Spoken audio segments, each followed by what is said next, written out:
Bonjour à tous, c'est Samy Balchou, j'espère que vous allez bien. Alors aujourd'hui, je vous propose des petites tartelettes, une vraie merveille. Des flocons d'avoine, de la noix de coco et du chocolat noir. Je vous laisse découvrir l'intérieur.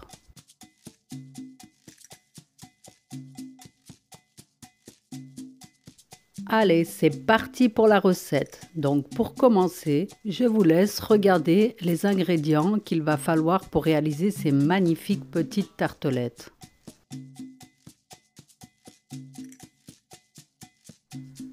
Donc pour commencer, on va faire une compote avec les poires. Donc on épluche les poires, on les découpe en petits morceaux dans une casserole. On rajoute un peu de jus de citron et un sachet de sucre vanillé, mais on n'est pas obligé de mettre de sucre.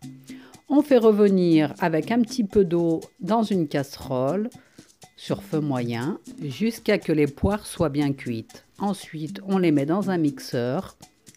On mixe le tout et la compote est déjà prête.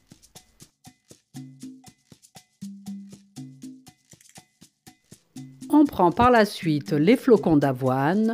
J'avais le choix avec d'autres céréales, mais du coup, j'ai mis que les flocons d'avoine. On ajoute la compote qu'on aurait pu remplacer par de la banane mixée ou autre, un petit peu de miel ou alors du sirop d'agave, comme vous voulez, et on mélange le tout pour humidifier les flocons d'avoine.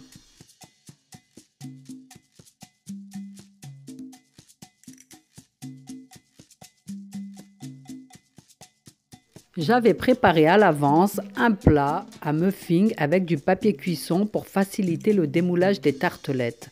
On peut prendre directement des moules à tartelettes si on veut. Donc on met un petit peu de pâte dans le fond. On appuie bien pour faire la forme de la tartelette. Ensuite on y passe au four à 160 degrés jusqu'à que ça dore un petit peu. En attendant, on va préparer la farce. Donc moi j'ai pris de la noix de coco râpée avec un yaourt nature 0%.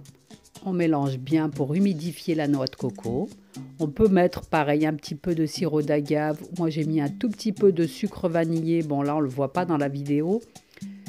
Ensuite on fait fondre du chocolat noir avec un petit peu d'huile. Quand les fonds de tarte sont cuits, on les laisse refroidir et par la suite, on met la noix de coco à l'intérieur. Et ensuite, on recouvre avec le chocolat noir. C'est aussi simple que ça. Par la suite, on les mettra un petit moment au frigo pour que le chocolat fige un petit peu. Après 15 minutes au frais, on fait la décoration avec un petit peu de noix de coco râpée ou autre, c'est comme vous voulez, et on les remet au frais jusqu'à dégustation. Et voilà, c'est prêt, bon appétit! N'oubliez pas de me soutenir, de partager et bien sûr de vous abonner.